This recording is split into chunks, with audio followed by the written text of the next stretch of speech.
Okay, fourth grade. This is lesson 611, finding angle measures. We're on page 218. This, honestly, is a fun one for me. I have to tell you right off the bat, I recorded about 3 minutes of this lesson and my phone ran out of space. So you're going to see some of the work is already done. I'm going to need to catch you up. The good news, you're not using a protractor today. The better news, I found a calculator at my house. The bad news, I couldn't get the screen to open. I picked and I pried at it, and I didn't know. I can't, there's no numbers displayed. But then I saw this button, watch this. Dude, yeah, it's amazing. Technology's crazy these days. So I haven't actually tested it, and the problem is, of course, I have that cool trick, it pops open, but the numbers don't actually show up on the screen. So all I've been doing is playing with the button over and over again, and that's been good enough for me. But that does mean any of the addition or subtraction that I have to do today is going to have to be by hand. So let's take a look, let's talk about the lesson. They want us to find the unknown angle measures in problems 1 through 5 without using a protractor. That's not going to be a problem for us because most of us do not have a protractor. But there's a few things we need to know. First, do you see this acute angle here? He's worth 45 degrees. That's what they're telling us. This is a 45-degree angle, this small one here. But I want you guys to focus on the big picture, which is the bigger angle. What shape does this look like? It looks like a capital L.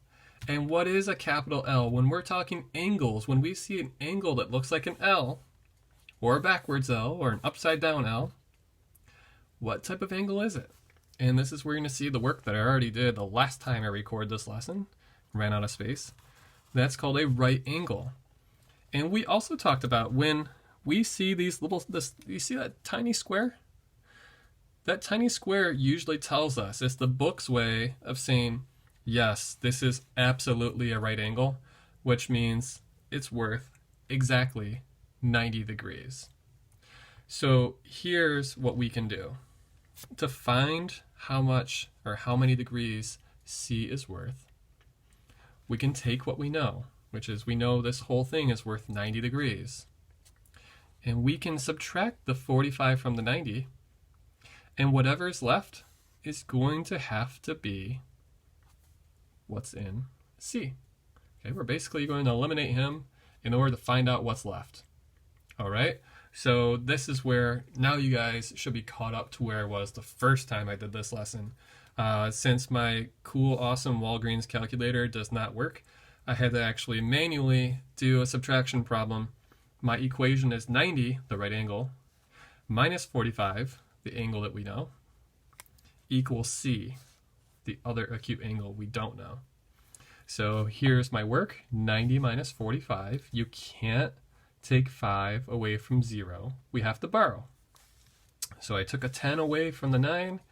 I'm going to turn this guy into a 10. What is 10 minus 5? 5.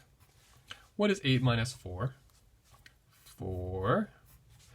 So what does C equal? Well, wouldn't you know it, it equals 45 degrees. And some of you, maybe, you might have noticed this right away. 45 is half of 90. So if you knew 45 was half of 90, and you need to add something else to equal 90, 45 plus 45 is going to equal 90 degrees. Regardless, even if you didn't know that, now you do, and there's always another way we can do it, which is actually doing the subtraction. Now, you're going to do a similar thing for number 2. We're still doing with a 90-degree angle. So they gave you the dimensions for this first angle, the smaller one, 20. So we're going to be taking away 20 from whatever this giant angle is actually worth. And again, they give you a hint with that little square. So I'm going to let you try that one on your own. And in fact, I'm going to jump down to the one that's a little bit different. Number 3.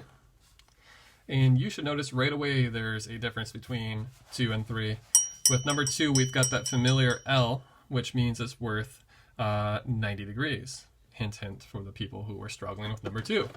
But for number 3, I notice that we have It looks like our vertex, where all the lines meet, all the angles meet, is right about here. So it looks like we have a couple of different angles going on here. I see an acute angle on this side, one that's less than 90 degrees. He's smaller than an L. And then I see an obtuse angle on this side. Okay, so we know how much the acute angle is worth. They want us to find out how much is this y worth. Well, before we can do that, there's one other thing that we're going to have to know. Remember how this whole angle up here equaled 90? We looked at the whole giant one, not just this guy and this guy. There's a whole giant angle here too. He just happens to be straight across. Do you remember what we call the type of angle that's just straight? Here's our vertex. There's one line pointed this way and another line pointed this way. It's literally called a straight angle. And if you recall from our notes, let me see if I can find them offhand. Oh gosh, the page got turned. This is a disaster. Oh, I found it. Okay.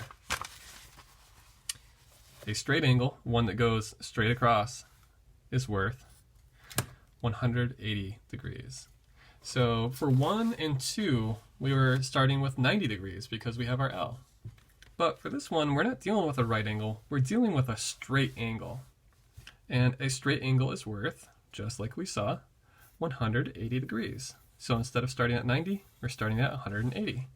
Now the question is, what do we do next? Well, we're going to follow the same pattern we did for 1 and 2. Which angle do we already know, aside from the straight angle? We know this acute angle is worth 60.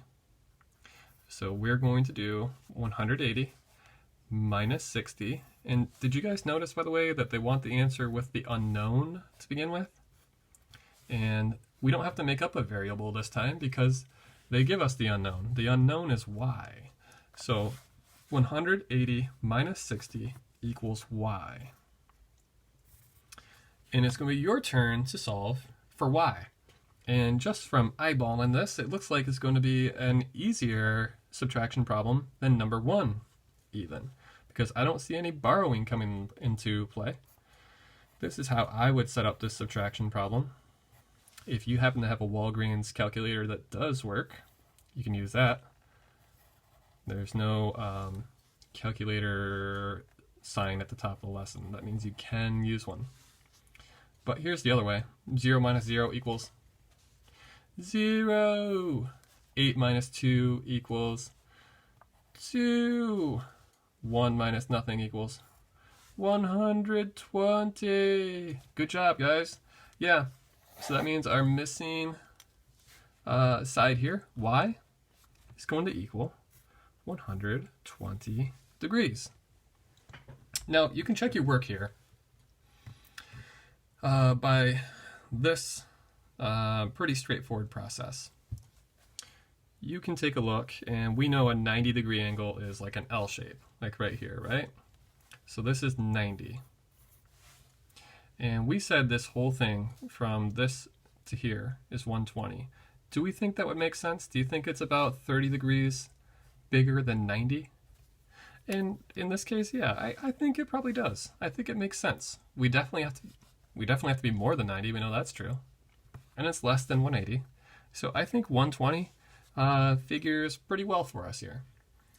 Okay, I'm going to have you guys try the rest on your own. And today, in fact, I know it's up to you, or your parents or your guardians, but I actually would also like you guys, today might be a good day to try this. I think you could actually pull this one off.